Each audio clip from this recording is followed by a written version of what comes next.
वैशाख 29 गते हुन गइरहेको सङ्घीय खरिदारको परीक्षामा सोधिन सक्ने केही महत्त्वपूर्ण सम्भावित प्रश्न उत्तरहरू। पहिलो प्रश्न, पृथ्वी दिवस 2024 को नारा के रहेको छ? ल यसको चाहिँ सही उत्तर हो प्लानेट भिएस प्लास्टिक। त्यसै गरी पृथ्वी दिवस सम्बन्धी थप जानकारीहरू। यी जानकारीभित्र एउटा प्रश्न फिक्स हो है, सो ध्यान दिएर हेर्नुहोला। यो दिवस कहिले मनाइन्छ? सही उत्तर हरेक वर्षको अप्रिल 22 तारिक। पृथ्वी दिवस सर्वप्रथम कहिले मनाइएको थियो? सही उत्तर 1970 मा। पहिलो पृथ्वी सम्मेलन कहाँ भएको थियो? ल यसको चाहिँ सही उत्तर हो ब्राजिलको रियो डी जेनेरियोमा। कहिले भएको थियो? सन् 1992 जुन 3 देखि 14 सम्म। तत्कालीन नारा के रहेको थियो? एकमात्र पृथ्वीको स्याहार र उपयोग गरौँ। कति राष्ट्र सम्मिलित थिए? 178 राष्ट्र। नेपालबाट उक्त सम्मेलनमा कसले भाग लिएका थिए? गिरिजाप्रसाद कोइराला। विश्व पृथ्वी दिवस सन् 2022 को नारा के रहेको थियो? Restore our earth. विश्व पृथ्वी दिवस सन् 2023 को नारा के रहेको थियो? Invest in our planet. विश्व पृथ्वी दिवस सन् 2024 को नारा के रहेको छ? Planet VS plastic. एजेन्डा 21 केसँग सम्बन्धित छ? वातावरण संरक्षणमा राष्ट्रहरूले गर्नुपर्ने कामहरूको सूची।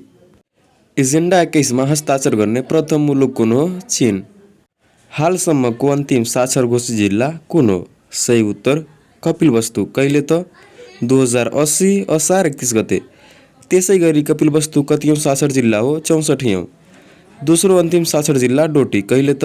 2080 जेठ 32 गते। तेस्रो अन्तिम साक्षर जिल्ला कञ्चनपुर। कहिले त? 2079 भाद्र 23 गते। प्रथम साक्षर जिल्ला सिन्धुपाल्चोक। कहिले त? 2071 असार 2 गते। प्रथम पूर्ण साक्षर जिल्ला ललितपुर। कहिले त? 2071 असार 9 गते। काठमाडौँ साक्षर घोषित मिति 2078 असोज 4 कतिऔं? 55औं। नेपालमा दिगो विकास सम्बन्धी नीति कुन योजनादेखि अवलम्बन गरियो? सही उत्तर 8औं है। यो बारम्बार इक्जाममा आएको प्रश्न हो। त्यसै गरी कुन योजनामा के कस्ता गतिविधि भए? पहिलो योजनामा वैदेशिक ऋण अनुदान प्राप्त गर्न सुरु। यो योजना 2013 देखि 2017 सम्म चलेको थियो। त्यसै गरी दोस्रो योजना 2019-20 सम्म चलेको थियो है। यस योजनामा उद्योग र कृषि कर्जाको सुरुवात खर्चका दृष्टिले सफल बन्यो। कृषि गणनाको सुरुवात गरियो। यसलाई प्री पोल्ट्री प्लान पनि भनिन्छ। तेस्रो योजना 2022-23 देखि 26-27 सम्म। यस योजनामा भए गरेका गतिविधिहरू। प्राथमिक क्षेत्र निर्धारण भएको, अर्थतन्त्रलाई 3 भागमा विभाजन गरिएको, राष्ट्रिय आयलाई दोब्बर पार्ने लक्ष्य राखिएको, सामाजिक असमानतालाई अन्त्य गर्ने लक्ष्य राखिएको है। यी 4 महत्त्वपूर्ण गतिविधि कुन योजनामा भएका हुन् भने तेस्रो योजनामा है।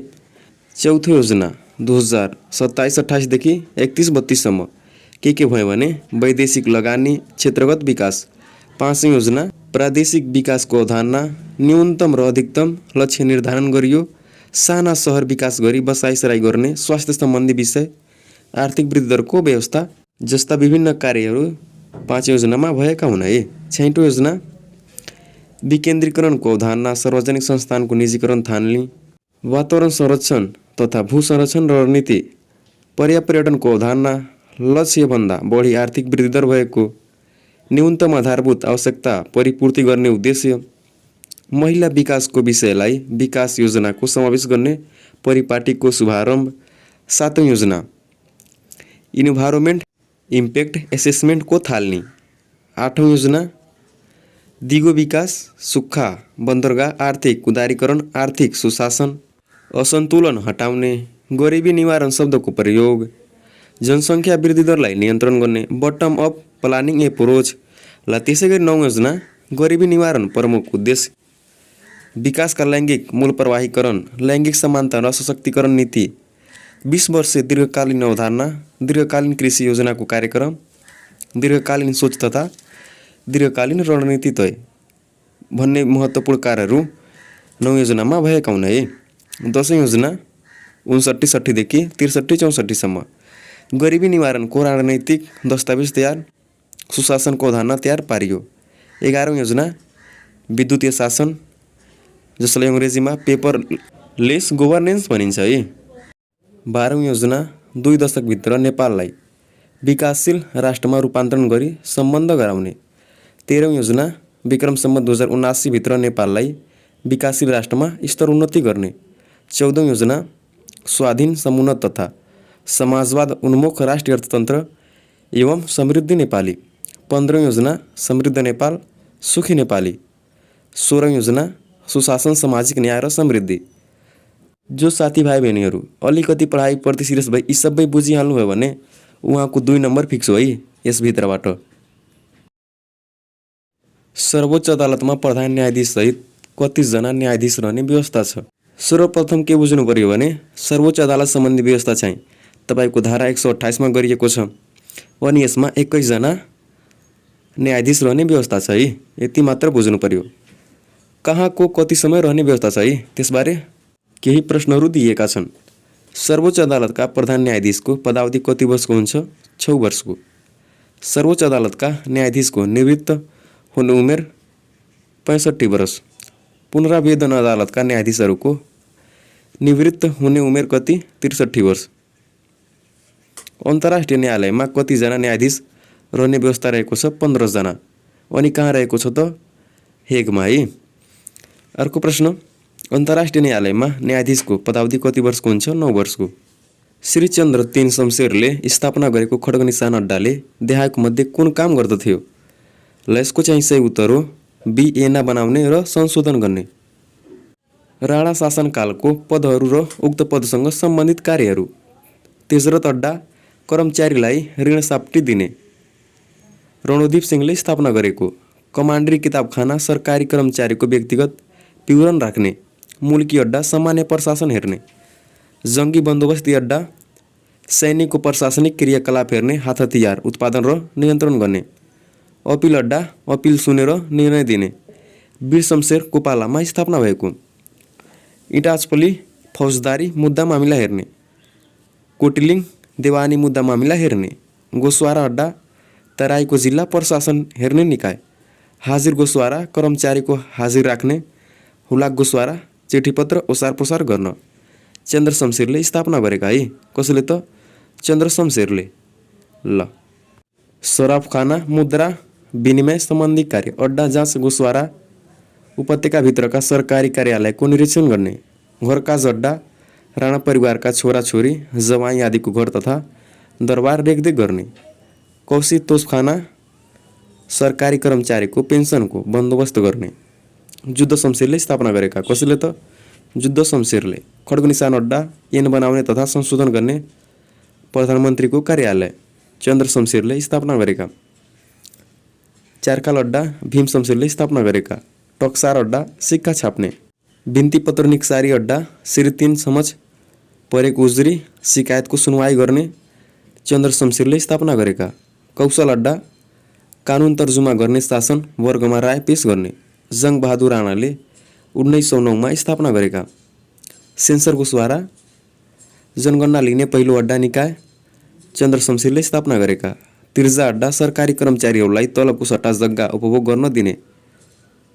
चपरासी अड्डा जेल र दरबारको पाले पहरा सम्बन्धी कार्यको बन्दोबस्त। कतारका राजा अमीर शेख तमिम बिन मोहम्मद अल थानीले नेपाल भ्रमण कहिले गर्नुभयो? 2081 वैशाख 11 देखि 12 गतेसम्म।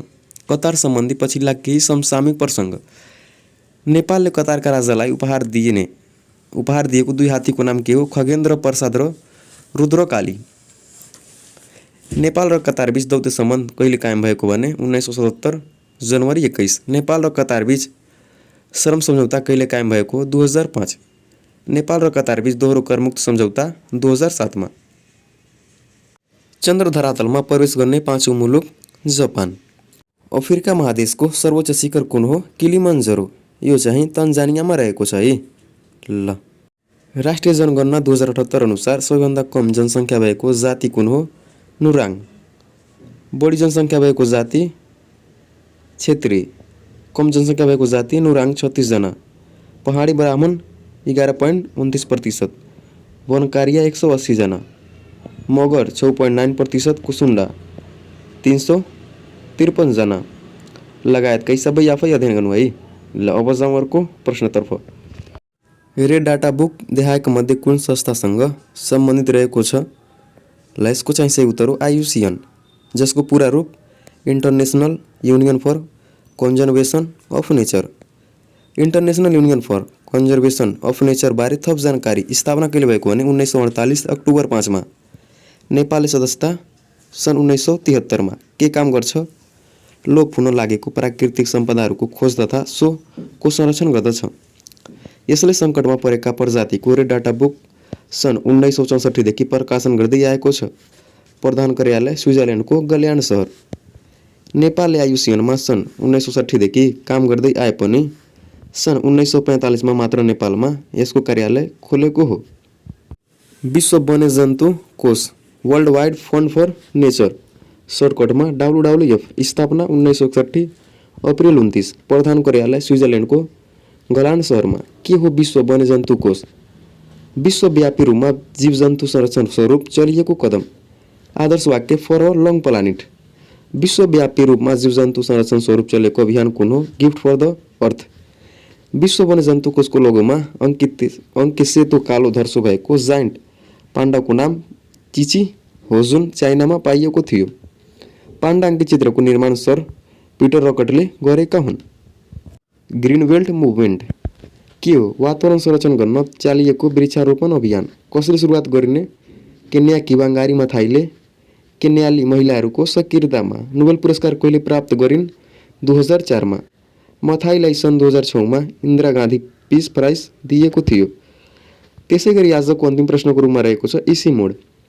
के हो इसी मोड? अन्तर्राष्ट्रिय एकीकृत पर्वतीय विकास केन्द्र। पूरा रूप के हो?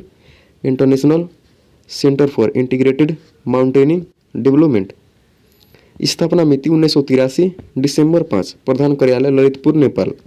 उद्देश्य हिन्दू कोश हिमालयको देशहरूको आर्थिक तथा वातावरणीय दृष्टिबाट उपयुक्त दिगो विकास गर्ने। इसी मोड ज्ञान पार्क ललितपुरमा स्थापना गरिएको छ। ल साथीहरू, यो थियो आजको केही महत्त्वपूर्ण छानिएको प्रश्नहरू। भिडियो 2-3 पटक हेर्नु एकदमै मजाले बुझिन्छ अनि परीक्षामा राम्रो गर्नुहुन्छ है। ल र च्यानलमा नयाँ हुनुहुन्छ भने अर्को भिडियो पाउनको लागि सब्सक्राइब गरी हामीसँग जोड्नु होला है।